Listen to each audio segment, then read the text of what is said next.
In those days, self-employment was not yet allowed, and commercial activities such as buying and selling were regarded as speculation and a serious violation of the law. Therefore, those who wanted to make a profit in this way could only operate secretly and carefully. After some inquiries and exploration, someone revealed that the price of timber in Russia was relatively low, and if it could be transported back to China for sale, the difference in price could be quite a fortune. This news made many people excited, including Zheng Fafa. However, at that time, Zheng Fafa had nothing. He had neither extensive personal connections to rely on nor much capital on hand to support such an adventure. But the desire for wealth drove him to take this step bravely. So, on that sunny morning, Zheng Fat Kai resolutely boarded the train to Russia. His figure was lonely and determined, as if nothing could stop his pace. At this moment, he had no fear in his heart, only infinite yearning and anticipation for the future. Zheng Fat Kai first arrived in the magnificent city of Moscow. As a newcomer, he felt a little lost and helpless when he looked at the unfamiliar streets and bustling crowds in front of him. But he did not back down, but instead actively went around looking for clues related to the timber business. After some difficult exploration, Zheng Fai went through various channels to find connections and ask for help, constantly asking where he could obtain high-quality timber resources.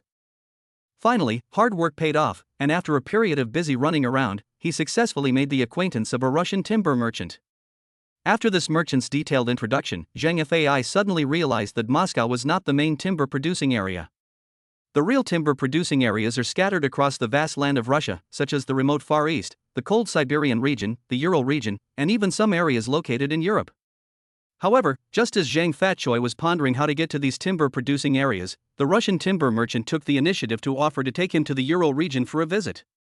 He swore to him that he was confident in his abilities and was willing to negotiate long-term supply with him. Faced with such a warm invitation, Zheng Fatchoi was still skeptical, but considering that this might be a rare opportunity, he finally decided to follow him to the Urals and embark on this journey full of uncertainties. After arriving in the Urals, the Russian timber merchant showed great hospitality and took Zheng Fatchoi on a sightseeing tour. They walked through the bustling streets and admired the buildings with local characteristics. They also strolled through the quiet and beautiful parks, feeling the freshness and tranquility of nature. At every scenic spot, the Russian timber merchant carefully explained the history and cultural connotations behind it, giving Zheng Fai a deeper understanding of the land. Not only that, but the timber merchant also arranged a feast of delicious food after another. The table was full of all kinds of delicious food, especially the fragrant, tender and juicy barbecued meat, which made people drool. And of course, there was no shortage of full-bodied vodka, and as he downed glass after glass of the strong spirit, it was as if his entire body's blood was burning. In addition to the sumptuous food and wine, there were also many beautiful Russian women of fair skin and beauty around the table. With their graceful figures and charming smiles, they chatted and laughed with Zheng Fai from time to time, filling the entire atmosphere with joy and warmth. As he talked, Zheng Fai couldn't help but smile, a knowing smile that rose the corners of his mouth. It was clear that those good times surrounded by Russian beauties were still deeply etched in his mind and would be hard to forget. At the moment, he seemed to be lost in his memories, his eyes softening and becoming lost. Then Zheng Fai came back to his senses and continued his story. After a period of being bombarded by the Russian businessman with food, drink and beautiful women, I gradually let my guard down. Facing such hospitality, it was really hard for me not to be moved. Slowly, I began to believe that this Russian businessman really wanted to cooperate with me. In this way, Zheng Fai's sense of trust in the Russian businessman grew stronger and stronger, and he almost regarded the other party as a reliable partner. However, on the night before the contract was about to be signed, the Russian businessman specially held a banquet to celebrate the imminent cooperation between the two sides and once again invited Zheng Fai to drink together. Chapter 79 Zheng Saifa's Past. During this time, Zheng Saifa was secretly delighted to find that he was accompanied by several fair-skinned and good-looking Russian beauties, and he felt giddy. He couldn't help but have the illusion that he had already become a powerful and awe-inspiring boss.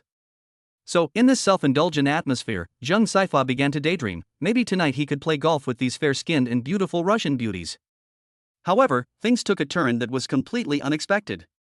While he was indulging in his fantasies, everyone began to toast him with vodka. One blast led to another, and Zheng Fai soon became dizzy and confused, and eventually passed out. When he woke up from his groggy sleep, there was no trace of the so-called Russian timber merchants or the beautiful Russian women. It turned out that while he was drunk and asleep, the group had already looted all the valuables from his body and disappeared without a trace. If he hadn't been more careful beforehand and secretly sewed a small amount of money into the corner of his clothes to hide it, he would probably be begging on the streets of Russia in the cold, and he might even die from hunger and cold. With no other choice, Zheng Fucai had to take out the little money he had hidden and call his father Gu, who was still in China, to ask for help. Fortunately, his father was kind-hearted and promptly sent him some money, which enabled Zheng Fucai to set off for home in such a miserable state. When Zheng Fucai set foot on his motherland again and returned to his familiar yet strange hometown, he felt as if he was enveloped in an invisible gloom, and he fell into a deep depression. The strong sense of injustice in his heart burned like a flame, constantly scorching his soul. However, fate always seems to like to quietly open an unexpected window at the most disheartening times. Just when Zheng Fucai's career was encountering difficulties, a warm ray of light suddenly shone into his life. A former junior high school classmate came to visit him. This classmate was named Li Xiaoyan, and her appearance was like a timely rain, bringing endless comfort and encouragement to Zheng Fucai, who was in the dark. During those difficult days, Xiaoyan was always by Zheng's side, helping him regain confidence little by little and face life's setbacks with courage through her gentle words and unwavering support. Gradually, the two hearts grew closer and closer, and their feelings for each other grew and blossomed without them even realizing it. In the end, the two fell in love and entered into marriage together, taking the vow to be together for the rest of their lives. That period of time was undoubtedly the happiest time in Zheng's life. Every morning, the sun shone through the window and woke him up. Then, he would go out to work with his good friend Gu Cheng's father. Although it was hard work, his heart was full of hope. In the evening, when he returned home tired, his wife Xiaoyan and his mother would welcome him with delicious food that they had prepared with great care. The family sat around the table, and laughter echoed through the warm house. This ordinary but happy life made Zheng Fucai feel extremely satisfied. He had always thought that these happy times would last forever. Zheng Fucai and Li Xiaoyan had been married for 2 years, but unfortunately they had never been able to have a child. Seeing all their friends and relatives having children, the couple felt the pressure mounting. Zheng Fucai was determined to find out why, so he made an appointment for a thorough checkup at a famous hospital in the provincial capital, taking his wife with him. After a series of complicated testing procedures, the final diagnosis came as a bolt from the blue, crashing down on the young family. It turned out that the root cause of Li Xiaoyan's difficulty conceiving was her impoverished childhood and chronic malnutrition, which had seriously affected her physical development, especially the development of her uterus, which was incomplete and unable to conceive normally. Facing such a sudden and overwhelming blow, the couple were instantly engulfed in endless gloom. However, despite the pain in his heart, Zheng Fucai knew that his wife needed comfort and support more than ever at this time. He gathered his spirits and showed an open and cheerful side, patiently comforting his wife. "Xiaoyan, don't be too sad. Even if we can't have biological children, what's the big deal? At worst, we can adopt a cute baby in the future and still form a happy and complete family." In this way, under her husband's careful comfort, Li Xiaoyan gradually emerged from her initial despair and gradually calmed down. When they returned home, their mother asked with concern about the test results. Zheng Fucai did not hesitate to take full responsibility for himself, telling his mother that it was because his sperm viability was too low that his wife was unable to get pregnant, and emphasizing that his wife's health was very good. Zheng's mother believed her son's words without a doubt. Thinking about how her daughter-in-law had married into the family during their most difficult time without hesitation, but now she was unable to bear children because of her son, she couldn't help but feel a surge of guilt. From then on, she treated her daughter-in-law with even more care and consideration, trying to make up for the shortcomings her son had brought her daughter-in-law. That would have been the end of the matter, but someone in the village started talking about how Zheng Fucai had messed around while he was in Russia and contracted a disease that was why he was able to have children. This news reached Li Xiaoyan's family, who already had a poor opinion of her husband. When they heard this news, her brothers-in-law went to her house to make trouble. Zheng Fucai tried to hide the fact that Li Xiaoyan was infertile, and took all the gossip and slander lying down. When his brothers-in-law came to his house to make trouble, he just let them hit and curse him. He is a tough guy, but Li Xiaoyan feels sorry for her husband. She knows in her heart that everything her husband has suffered is because of her. She has suggested more than once that he divorce her and marry someone else, but Zheng Fucai is unmoved. He has decided that Li Xiaoyan is the one for him for the rest of his life. Li Xiaoyan was also deeply moved by this. She would scold her brother-in-law whenever he came to cause trouble, and she knew exactly why her family was causing trouble. Her family was not really causing trouble because she was unable to bear children, but rather because of other things and ulterior motives. Chapter 80: The Suffering Mandarin Ducks. Zheng Fucai and Li Xiaoyan. In this way, they were endlessly troubled by Li Xiaoyan's family, and this lasted for several years. Every Chinese New Year and holiday, the couple would go to Li Xiaoyan's house with big bags of gifts to pay New Year's visits, but what awaited them was not warm hospitality, but the punches and kicks and verbal abuse of their younger brothers-in-law. They even fled in disgrace before they even entered the house. As for Li Xiaoyan's parents, they were even more unforgiving, hurling abuse at their own daughter. They felt that Li Xiaoyan was shameless, having married a man like Zheng Fafa, who was penniless and incompetent, and had brought the family great shame. In fact, Li Xiaoyan's family is quite large, with her parents having given birth to 3 daughters and 4 sons, making a total of 7 siblings. As the eldest daughter, Li Xiaoyan has had to take on the responsibility of caring for her younger siblings since she was a child, and life has not been easy for her. When she first started dating Zheng Fagai, she was very careful and secretive, knowing full well the attitude of her family, and was afraid that they would discover the slightest hint of it. But in the end, the truth could not be hidden. When the family realized what was going on, they began to strongly oppose the relationship. Especially considering that a high bride price would be required for the marriage, and given Zheng Fakai's family's financial situation at the time, it was simply impossible to come up with such a huge sum of money. Faced with such a difficult situation, Li Xiaoyan was plunged into deep pain and helplessness. Due to Zheng Saifa's family conditions and various reasons, he had never been approved or blessed by the family elders. In the end, Li Xiaoyan, who was deeply in love, resolutely made a surprising move. She took advantage of the fact that no one was home, quietly stole the family's household registration book, then secretly engaged in a private marriage with Zheng Saifa without telling anyone, and obtained a marriage certificate. In this way, Li Xiaoyan joyfully returned to her parents' home with Zheng Saifa, thinking that since the deed was done, her parents should accept their marriage. However, things did not develop as smoothly as she had hoped. When Li Xiaoyan's parents heard the news, they were first shocked and then furious. Despite the situation, they still could not easily forgive their daughter for acting so rashly, so they made harsh demands on Zheng Fai. Not only did he have to pay a cash bride price of 500 yuan, he also had to provide the 3 turnings and 1 sound, i.e. a sewing machine, bicycle, watch and radio, and a brand new bicycle. You have to understand that this was the early 1980s, and 500 yuan was an astronomical sum as a bride price, not to mention the luxury of a sewing machine, bicycle, watch and radio, plus a brand new bicycle. Faced with such a high bride price, Li Xiaoyan naturally argued strongly, expressing her firm disapproval of these excessive conditions. She felt that love should not be measured in money, and that as long as the two were truly in love, they could overcome any difficulties. Seeing this, Li Xiaoyan did not hesitate to start packing her clothes, planning to follow Zhang Fucai out of the house and live their own happy life together. However, she never imagined that her family would be willing to let their daughter just leave with someone else. As soon as she said it, Li Xiaoyan's parents and other relatives quickly moved to stop her, and they forcibly detained Li Xiaoyan.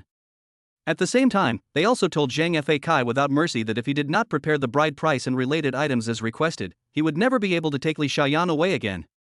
With no choice, Zheng Fai had to go back first and find Gu Fu, his father in his youth, and Gu Cheng's grandfather to discuss how to resolve the matter. At that time, Gu Fu was also young and impetuous, and he wanted to go with Zheng Fai to kidnap the person on the spot. However, Gu Cheng's grandfather was rational and knew that Zheng Fai and Li Xiaoyan were at fault for secretly getting married without consulting their parents. However, the bride price of 500 yuan, 3 rings and a bicycle was a bit excessive.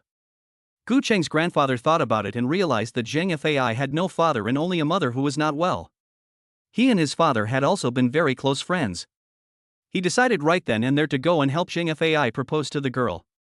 As for the bride price, since Zheng Fai could not afford that much money, Gu Cheng's grandfather gave him 500 yuan himself and told him to buy some gifts.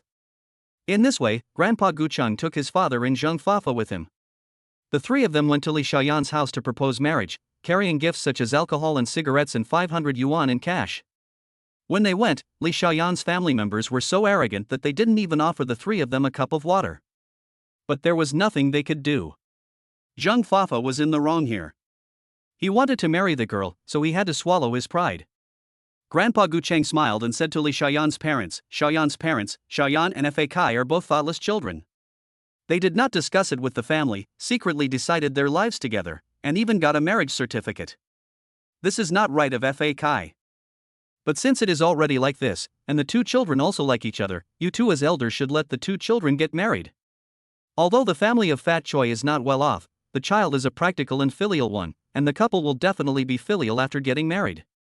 In the days to come, they will definitely be able to live a prosperous life and things will get better and better.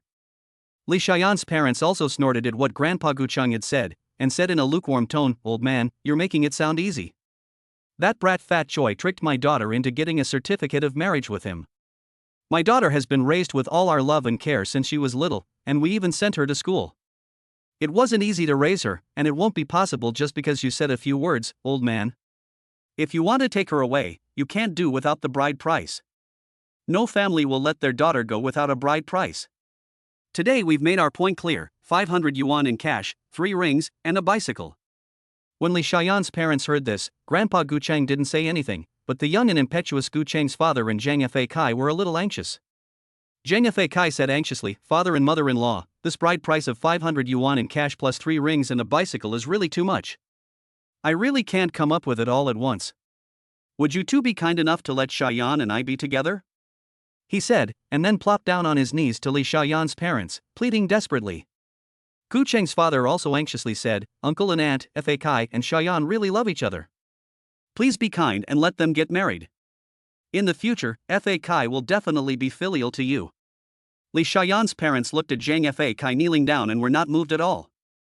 They not only sneered, "If you don't have the money, don't marry my Xiaoyan if you can't afford the bride price. Go get a divorce tomorrow."